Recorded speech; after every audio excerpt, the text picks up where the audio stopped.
लब पे आती है दुआ बन के तमन्ना मेरी, सुन ले तू आज ये फरियाद खुदाया। यकीन जानिए कि सालिम सलीम साहब उस तरह के शोरा में शुमार होते हैं जिन्हें बहुत ही संजीदगी के साथ ऑडिटोरियम की महफिलों में लोग बहुत बहुत देर तक सुनते हैं। चूंकि ये उनका अपना दयार है, अपना इलाका है, और जाहिर है कि वो उन्हें मालूम है कि वो यहाँ वो मेज़बान की शक्ल में है, और अच्छा मेज़बान वही होता है जो खुद कम खाए और मेहमानों के लिए ज़्यादा बचा के रखे। तो सालिम सलीम साहब ने अपने कलाम को इख्तिसार के साथ पेश किया। मैं उनका बहरहाल बहुत शुक्रगुजार हूँ कि उन्होंने इस खूबसूरत सी महफिल में अपने कलाम के साथ इस महफिल के वक़ार में इंतहाई इजाफा किया है। मैं बहुत मशकूर हूँ उनका और बहुत बहुत मुबारकबाद पेश करता हूँ। एक बात अर्ज करूँ, मोहतरम धर्मेंद्र यादव जी यहाँ तशरीफ रखते हैं।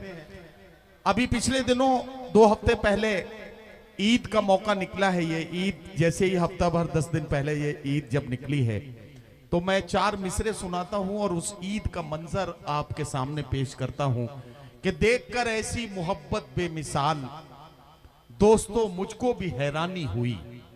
देखकर ऐसी मोहब्बत बेमिसाल दोस्तों मुझको भी हैरानी हुई। गांव की सब बकरियां रोने लगी जब मेरे बकरे की कुर्बानी हुई। तो आइए हजरात, इशारों में नए नए इस्तारों का इस्तेमाल करके किस तरह से चेहरों पर मुस्कुराहटें सजाई जा सकती हैं, इस कमाल को अगर देखना है तो आइए रुड़की उत्तराखंड से मंगवाए गए उस शायर से मुलाकात कीजिए जो नाम का सज्जाद है, काम का झंझट है। सज्जाद झंझट को मैं माइक पर आवाज दे रहा हूं, तशरीफ लाएं और हमारी महफिल में झंझट पैदा करें। जनाब सज्जाद झंझट।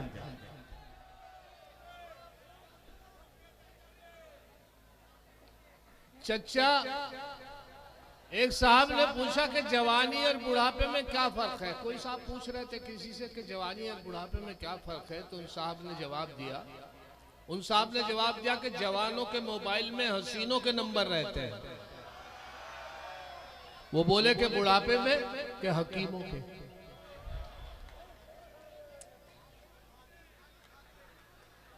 चश्मे नजर के पास वो रखते हैं 3-3। चश्मे नजर के पास वो रखते हैं 3-3। 70 की उम्र में भी मियां छल नहीं गए। 70 की उम्र में भी मियां छल नहीं गए। अब भी लगाए सीने से हो शौक आश्की। रस्सी भले ही जल गई पर बल नहीं गए। रस्सी भले ही जल गई पर बल नहीं गए। इनकी वाइफ ने इनसे पूछा कि मेरी शान में 2 लफ्ज कह दीजिए, बड़ी मेहरबानी हो गई, मुद्दत हो गई मुझे सुने हुए कि आपने मेरी शान में, मेरी मोहब्बत में, मेरी मोहब्बत में कोई 2 लफ्ज भी नहीं कहे। आज 2 लफ्ज सुना दीजिए। हाँ। इन्होंने, इनकी बीवी ने इनसे कहा कि तुम मेरी जिंदगी हो। पहला लफ्ज कि तुम मेरी जिंदगी हो तो बहुत खुश हुए। कहने लगे दूसरा कि लानत है ऐसी जिंदगी पे। वाह वाह वाह। अच्छा, इससे भी ज्यादा कमाल की बात तो सज्जाद झंझट साहब ये है कि ये वो शख्सियत हैं कि जिनको इनकी बीवी भी चच्चा कह के ही पुकारती हैं। जो भी सुनाओ उस पे करो वाह वाह बस। अच्छा, बेहतर है ये कि आप रहे अपनी खाल में। ओहो। और जिसने हजरत सज्जाद की उड़ाई है मजाक, थाने में मिला करता है या अस्पताल में। थाने में मिला करता है या अस्पताल में। एक साहब बोले कि अल्लाह साहब,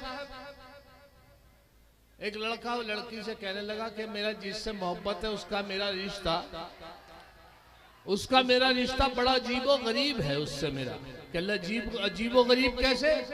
कहने लगा वो अजीब है, मैं गरीब हूं।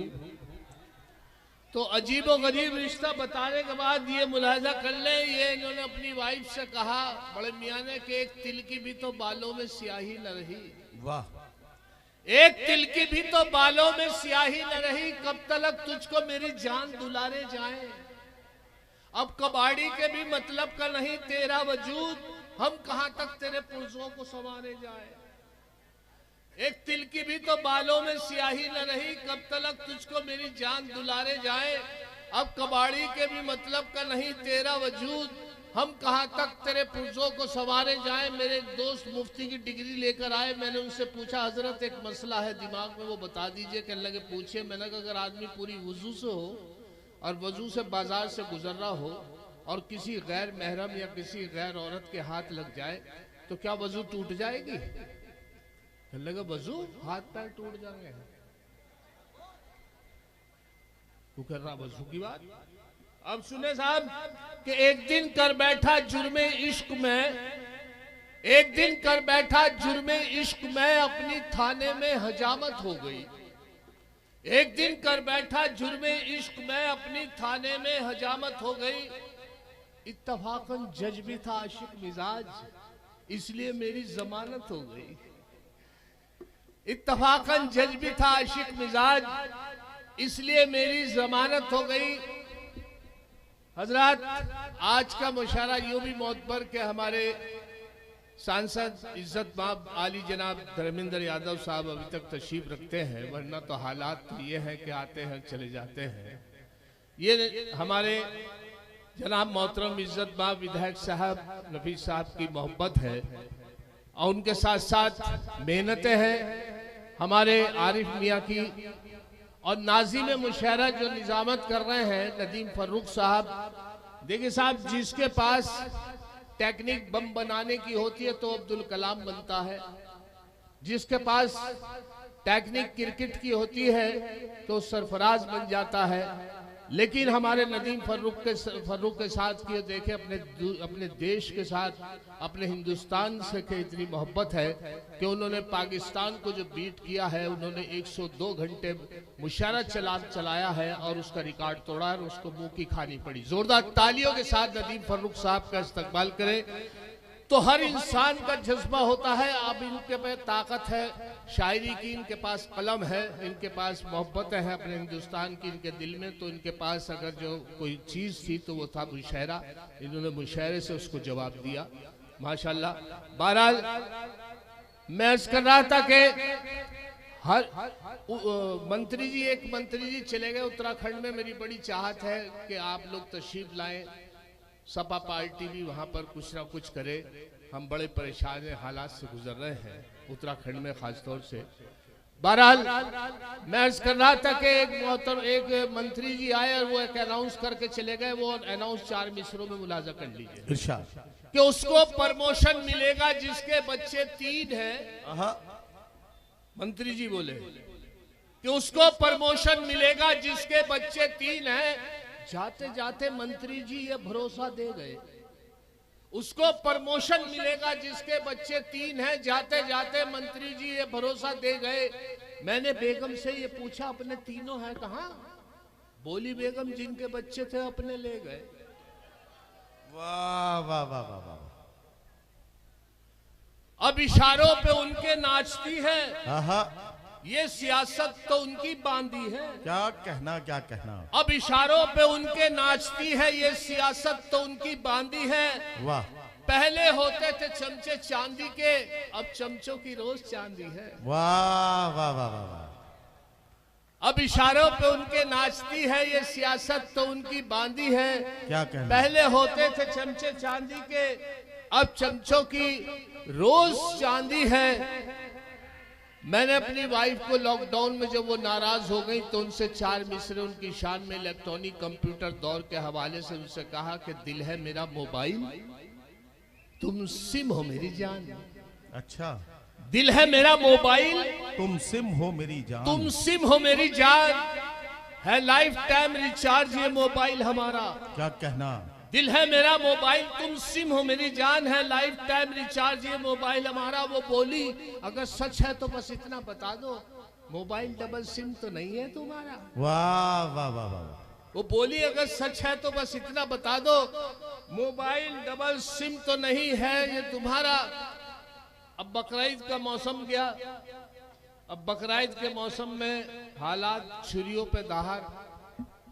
मैंने 4 मिसरे हुए थे उस वक्त, वो मैं आपके सामने के बचता यूं फिर रहा हूं बेगम से आजकल, कितना है प्यार पूछने को जिद पे अड़ी है। बचता यूं फिर रहा हूं बेगम से आजकल, क्या कहना, कितना है प्यार पूछने को जिद पे अड़ी है। मैंने कहा था देख लो दिल चीर के मेरा, उस दिन से लेके चाकू मेरे पीछे पड़ी है। वाह वाह वाह वाह वाह, उस दिन से लेके चाकू मेरे पीछे पड़ी है। मेरे चाकू उस दिन से लेकर चाकू मेरे पीछे पड़ी है। उसी एक लॉकडाउन जो गुजरा बड़ा बहुत बुरा हाल था। खैर शायरों के लिए तो अब भी लॉकडाउन ही है। ये अल्लाह करे कि वो फिर एक बार वही माहौल आ जाए, मेरे अखिलेश भैया वाला वही माहौल के जहाँ जहाँ घर घर मुशायरे और घर घर मुशायरों की हालत, वरना कभी उससे मुशायरों से कभी सब मेलन में तब्दील हो गए हैं। कई सौ मुशायरे हैं और ये तो मेरे नफीस भाई की मोहब्बत है कि इतना बड़ा मुशायरा मुनक्किद किया है, वरना तो हम तो ये सोच के चले थे कि अब भी पाबंदी के दौर से गुजर रहे हैं। बहरहाल हालात ये रहे कि हर सू मैं के प्याले बोलते हैं, जिधर देखो घोटाले बोलते हैं। हर एक सू मैं के प्याले बोलते हैं, जिधर देखो उधर घोटाले बोलते हैं। ये मुर्गा भी ज़िबा होकर रहेगा, ये रिश्वत के निवाले बोलते हैं। ये मुर्गा भी ज़िबा होकर रहेगा, ये रिश्वत के निवाले बोलते हैं। और बचा लो हमको रद्दी से, बचा लो, शेर मुलाजा फरमा ले, बचा लो हमको रद्दी से, बचा लो हमको रद्दी से, बचा लो, ये उर्दू के रिसाले बोलते हैं। वाह वाह वाह, बचा लो हमको रद्दी से, बचा लो, क्या कहना, ये उर्दू के रिसाले बोलते हैं। और देखे साहब, जब लॉकडाउन में मेरे यहाँ मेहमान आ गए, आकर फंस के रह गए, तो वहाँ पर मैंने देखा कि इनकी खिदमत कैसे की जाए। बाहर पुलिस का पहरा, हालात इतने बिगड़ गए थे कि बाहर मटन की, गोश्त की सब दुकानें बंद थी। इसी चीज़ों से खिदमत मेहमान की हो सकती है। मेरे पास जो मैसर थी चीज़ें, दालें थी, उससे मैंने खिदमत करता रहा। अब कब तक खाते, 10 दिन, 11 दिन, 15 दिन तक दालें खाई। और हालत ये हुई कि कलिया शरीफ से मेरी हाजिरी हुई है। रुड़की के पास एक मज़ार है साबिर पिया का, वहाँ पर उर्दू के हवाले से तारीख, उर्दू की चांद की तारीख रखी जाती है मेले की। अब मेला आने वाला था तो पापा तो हमारे बता रहे थे, बाऊजी जो थे वो कह रहे थे 8 तारीख है, बड़े भाई बता रहे थे 10 तारीख है, मैं कह रहा था कि 11 तारीख है। तो हमने जो 15 दिन से दाल खा रहा था मेहमान, हमने उनसे मुखातिब हुए, उनसे पूछा, मैंने कहा हजरत आप बताइए आज चांद की क्या तारीख है। कहने लगे कि चांद का तो पता नहीं, हाँ दाल की 14 है। वाह वाह वाह। अच्छा, जब उन्होंने एहसास दिलाया कि दाल अब मेरी वाइफ ने सोचा तो दाल खाई इन्होंने इतने दिन तक, तो ये एहसास दिला रहे हैं, तो मैंने सोचा कोई चीज तो होगी जिससे खिदमत। हाँ, अंडा आसानी से मिल रहा था, तो अंडा करी ला के मैंने बनवा के उनके सामने पेश की। बहुत अच्छे तरीके से अंडा करी जब सामने पेश की, तो मुझे मेरी बदकिस्मती, मेरा नसीब खराब, अंडा करी से उनको एसिडिटी बनती थी या डॉक्टर ने मना कर रखा था, तो उन्होंने अंडा करी को पीछे को कर दिया और बिल्कुल मायूस बैठ गए। हालत ये हुई कि मैंने जब उनके चेहरे के तासुरात देखे तो मैंने उनसे 4 मिसरे हुए थे, आखिर में मुलाजा फरमा ले कि अंडा करी को देखकर मेहमान ने ये कहा, जी माँ बाप से भी इनकी करा देते मुलाकात। क्या कहना, वाह वाह वाह। है? अंडा करी को देख के मेहमान ने ये कहा, अंडा करी को देखकर मेहमान ने ये कहा, माँ बाप से भी इनकी करा देते मुलाकात। झंझट ये बोले, इनके तो माँ बाप नहीं है, फिलहाल इन यतीम के ही सर पे रख दो हाथ। वाह वाह वाह वाह।